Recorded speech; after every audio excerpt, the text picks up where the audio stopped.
गरीब के घर आया नया पंखा और फ्रिज।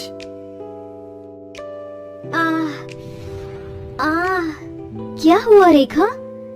गर्मी के मारे मेरे हाथ पैरों पर ये दाने निकल आए हैं। भाभी, थोड़ा सा बर्फ ला दीजिए। थोड़ा बर्फ लगाऊंगी तो आराम मिल जाएगा। रेखा, गर्मी को देखते हुए उस बर्फ वाले ने अब 100 रुपए की बर्फ कर दी है। और तुम तो जानती हो कि तुम्हारे भैया पूरे दिन में ही मुश्किल से 60-70 रुपए कमा पाते हैं। हे भगवान, भाभी अब मैं क्या करूं? मुझसे तो ये जलन और बर्दाश्त नहीं हो रही। अगर इस गर्मी में हमारे घर में भी एक फ्रिज होता तो हमें ऐसे एक बर्फ के टुकड़े के लिए तरसना नहीं पड़ता। रेखा के दाने से हो रही जलन को देख समीक्षा धूप में नंगे कुएं के पास जाती है और वहां से ठंडा पानी लाकर अपनी नंद को देती है, जिससे नहाकर उसके नंद को थोड़ा आराम मिलता है। अब जाकर थोड़ा आराम मिला, लेकिन भाभी फिर थोड़ी देर में मुझे पसीने आने शुरू हो जाएंगे। फ्रिज तो बहुत दूर की बात है, हमारे घर में तो एक पंखा तक नहीं है। रेखा, तुम तो जानती हो कि तुम्हारे भैया दिन भर में कितना कमा पाते हैं और मुझे भी खाना बनाने के महीने का सिर्फ 2000 रुपए ही मिलते हैं। इसमें ही हमें सब देखना होता है। लेकिन कब तक भाभी हम इस गर्मी को बर्दाश्त करेंगे? दोनों नंद भाभी गर्मी को लेकर आपस में बात कर ही रहे होते हैं कि तभी वहाँ समीक्षा के दोनों बच्चे मोनू और मालती स्कूल से आ जाते हैं। माँ, बहुत भूख लगी है, जल्दी से खाना दे दो, भूख बर्दाश्त नहीं हो रही है। क्या हुआ बच्चों? और आज तो मैंने रोटी तुम्हें ज्यादा दी थी, क्या तुम लोगों ने स्कूल में लंच नहीं किया? सारा खाना गर्मी की वजह से खराब हो गया था। लेकिन ऐसे कैसे? रात की सब्जी तो मैंने कई बार गर्म करके तुम दोनों को दी है। भाभी, वो ठंड की बात थी, अब गर्मी है। माँ, बहुत भूख लगी है, जल्दी से खाना दे दो। तुम हाथ मुंह धो लो, मैं तुम्हारे लिए खाना लगाती हूँ। समीक्षा दोनों बच्चों के लिए खाना निकालने के लिए जैसे ही कढ़ाई खोलती है तो कढ़ाई की सारी सब्जी खराब हो चुकी थी और उसमें से बहुत गंदी बदबू आ रही होती है। हे भगवान, 2 घंटे पहले ही तो मैंने सब्जी बनाई थी, इतनी जल्दी खराब कैसे हो गई? कहा था ना मैंने, ये गर्मी का मौसम है। अगर आज हमारे घर में एक फ्रिज होता तो ऐसे खाना खराब नहीं होता। जहाँ गर्मी में पंखा न होने की वजह से वो लोग चैन से सो नहीं पाते थे, वहीं फ्रिज न होने की वजह से रोटी भी ढंग से नहीं खा पाते हैं। दीदी, बहुत गर्मी लग रही है, नींद नहीं आ रही है मुझे। मोनू, गर्मी तो मुझे भी लग रही है। क्या हुआ तुम दोनों को? वैसे ही गर्मी की वजह से मुझे नींद नहीं आ रही है, ऊपर से तुम दोनों हो की। वो क्या करे, गर्मी की वजह से हमें भी नींद नहीं आ रही है, ऊपर से गुमोरी और मच्छर। बाबा, आप पंखा कब लेकर आओगे? अब इस गर्मी में पंखे के बिना और नहीं रहा जाता। देखो ना, हमारे हाथों पर कैसे गुमोरी हो गई है। मोनू बेटा, जब बाबा के पास पैसे आ जाएंगे तो वो जरूर पंखा लेकर आएंगे। अपने दोनों बच्चों को गर्मी से इस कदर परेशान होता देख समीक्षा रात भर अपने दोनों बच्चों को पंखा करती रहती है। गर्मी की वजह से पूरे परिवार को हर दिन बहुत मुश्किलों से गुजरना पड़ रहा था। धीरे धीरे बढ़ती गर्मी की वजह से सब लोगों की हालत अब काफी ज्यादा खराब होने लगी थी। सबके शरीर पर घमौरियां, रैशेज, दाने ये आना तो अब आम बात हो गई थी। अरे, ये क्या समीक्षा, तुम्हारे हाथों और गले पर ये लाल लाल निशान कैसे? मालकिन, ये तो गर्मी की वजह से हो गया है। ओह अच्छा, सुनो, फ्रिज से बच्चों के लिए आइसक्रीम ले आना, दोनों स्कूल से आ गए हैं। समीक्षा किचन में जाती है और शेफाली के दोनों बच्चों के लिए कटोरी में आइसक्रीम निकाल कर ले आती है। मम्मी, ये आइसक्रीम तो बहुत टेस्टी और ठंडी ठंडी है। मम्मी, थोड़ा एसी बढ़ा दो ना, बहुत गर्मी लग रही है। शेफाली के दोनों बच्चों को एसी में ठंडी ठंडी हवा में आइसक्रीम खाता देख समीक्षा को अपने दोनों बच्चों की याद आ जाती है कि कैसे उसके दोनों बच्चे रात भर गर्मी से परेशान रहकर चैन की नींद भी नहीं सो पाते। बढ़ती गर्मी की वजह से समीक्षा के दोनों बच्चों के शरीर पर बहुत ज्यादा गर्मी के दाने निकल आते हैं। साथ ही साथ बार बार आ रहे पसीने की वजह से दोनों बच्चों को पूरे शरीर में काफी ज्यादा जलन होती है। माँ, बहुत जलन हो रही है, कुछ करो ना माँ। इस जलन के मारे लेटा भी नहीं जा रहा। माँ, शरीर पर थोड़ा ठंडा पानी डाल दो, जलन से थोड़ी बहुत तो राहत मिलेगी। बेटा मैं कहाँ से लाऊं ठंडा पानी तुम दोनों के लिए? मटके का पानी भी बिल्कुल गर्म हो गया है।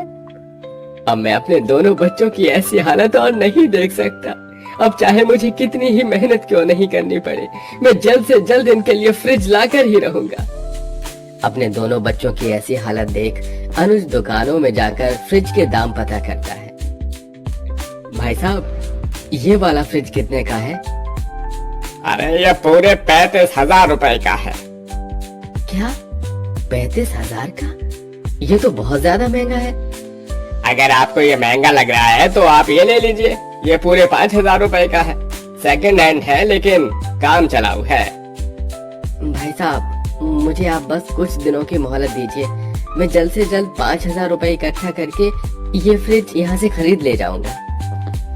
जहाँ अनुज पहले मजदूरी का काम करता था, वहीं अब 5,000 इकट्ठा करने के लिए चिलचिलाती धूप में अनुज पत्थर तोड़ने का काम करता है। आह, आह, आह, मेरे पैर। नंगे पैर काम कर करके मेरे पैरों में छाले पड़ गए हैं, लेकिन मैं ऐसे हार नहीं मान सकता। अपने बच्चों के लिए तो मैं फ्रिज ला कर ही रहूंगा। रोज धूप में इतनी मेहनत करने की वजह से अनुज के हाथ पैरों में गर्मी की वजह से छाले पड़ गए थे, लेकिन अनुज अपने दोनों बच्चों के लिए कड़ी मेहनत करता है और कुछ दिनों के अंदर 5,000 रुपए इकट्ठा कर लेता है। अनुज उन पैसों को लेकर सेकंड हैंड फ्रिज लेने के लिए दुकान पर जा रहा होता है कि तभी उसे रास्ते में एक घायल लड़की दिखाई देती है, जिसे देख अनुज भागा भागा उसके पास जाता है। आप ठीक तो हैं? आपको ये चोट कैसे लगी? दो चोर मेरा पर्स छीनकर भाग रहे थे। उनके पीछे भागते भागते मैं इस पत्थर से टकरा गई और मेरे सर पर चोट लग गई। अनुज उस लड़की को नजदीकी हॉस्पिटल ले जाता है और उसकी मरहम पट्टी करवाता है, जिसके चलते फ्रिज खरीदने के लिए जुड़े हुए सारे पैसे उस औरत के इलाज में लग जाते हैं। जिसके बाद अनुज घर आ जाता है और सारी बात अपने परिवार वालों को बताता है। एक तो आपने इतनी मुश्किल से 5,000 रुपए जोड़े थे और वो भी आपने उस लड़की की मदद करने में खर्च कर दिए। तो क्या उस लड़की को सड़क पर ऐसे घायल पड़े रहने देता? हम लोग गर्मी तो बर्दाश्त कर सकते हैं, लेकिन अगर उस लड़के को कुछ हो जाता तो? अनुज की बात सुन रेखा चुप हो जाती है, जिसके बाद अब पूरा परिवार फिर से गर्मी झेलने लगता है। लेकिन दिन पर दिन बढ़ रही गर्मी से अब मालती और मोनू की तबीयत और ज्यादा खराब रहने लगी थी। अब मेरे दोनों बच्चों का क्या होगा? गर्मी में उनकी ऐसी हालत देख मुझसे रहा नहीं जा रहा है। अब तुम ही कुछ चमत्कार दिखाओ भगवान, हम गरीबों पर कुछ तो रहम कर। समीक्षा ये कहते हुए किचन में खाना बनाते बनाते रोने लगती है कि तभी वहाँ शेफाली आ जाती है और उसकी सारी बातें सुनती है और उसे थोड़ी देर बाद उसे हॉल में बुलाती है। जी मालकिन, आपने बुलाया? तुम्हें कुछ देना था, ये लो। ये तो वो मैंने दरअसल तुम्हारी सारी बातें सुन ली थी जब तुम किचन में रो रही थी। तुम्हारी तरह मैं भी एक माँ हूँ और एक माँ ही दूसरी माँ का दर्द समझ सकती है, और तुम्हारी ऐसी हालत मुझसे देखी नहीं गई, इसलिए मैं तुम्हें पंखा दे रही हूँ तुम्हारे बच्चों के लिए। मेरी तरफ से ये एक तोहफा है। अब तुम्हारे बच्चों को गर्मी से और परेशान नहीं होना पड़ेगा। शेफाली की बात से समीक्षा की आंखों में आंसू आ जाते हैं। समीक्षा उस पंखे को घर लाती है। अनुज पंखे को लगा देता है। पंखे से आ रही ठंडी ठंडी हवा से मानो सबकी गर्मी उड़नछू हो चुकी थी। दोनों बच्चे भी ठंडी हवा के मजे ले रहे थे कि तभी उनके घर के दरवाजे पर दस्तक होती है। अनुज जैसे ही दरवाजा खोलता है तो उसके सामने वही लड़की को खड़ा पाता है जिसकी उसने मदद की थी। आप यहाँ? जी वो मैंने अस्पताल के आसपास लोगों से पूछकर बड़ी मुश्किल से आपके घर का पता ढूंढा है। उस दिन आप मुझसे बिना मिले ही चले गए थे और मैं आपका ठीक से शुक्रिया अदा भी नहीं कर पाई। मुझे पता चला जो पैसे आपने मेरे लिए खर्च किए वो पैसे से आप अपने परिवार के लिए फ्रिज लाने वाले थे। मुझे सुनकर बहुत बुरा लगा, इसलिए मैं आपको एक फ्रिज देना चाहती हूँ। मैंने तो बस आपकी मरहम पट्टी करवाई थी और आप उसके बदले मुझे फ्रिज दे रही हैं। मैं आपका एहसान कैसे चुकाऊंगा? इसमें एहसान वाली कोई बात नहीं है। आप धीरे धीरे करके इस फ्रिज के पैसों को किश्तों के तौर पर चुका देना। थोड़ी ही देर में दो आदमी एक बड़ा सा फ्रिज लेकर अनुज के घर पहुंचते हैं, जिसे देख उसके दोनों बच्चे बहुत खुश होते हैं। आज तो हमारे घर में पंखा फ्रिज दोनों आ गए। अब तो हम इस पंखे की हवा में आराम से सोएंगे और साथ ही साथ हमारे नए फ्रिज में हम रोज आइसक्रीम जमा कर खाएंगे। दोनों बच्चे को इतना खुश देखकर बाकी सब घर वालों के चेहरे पर भी खुशी आ जाती है, जिसके बाद अब उन लोगों को ना ही तो गर्मी में ठंडा पानी के लिए तरसना पड़ता है और ना ही पसीने से लथपथ होकर सोना पड़ता है। अनुज और समीक्षा धीरे धीरे पैसे जोड़कर उस फ्रिज की किस्त को भी चुका देते हैं और अब सब गर्मी के मौसम में आराम से खुशी खुशी रहते हैं।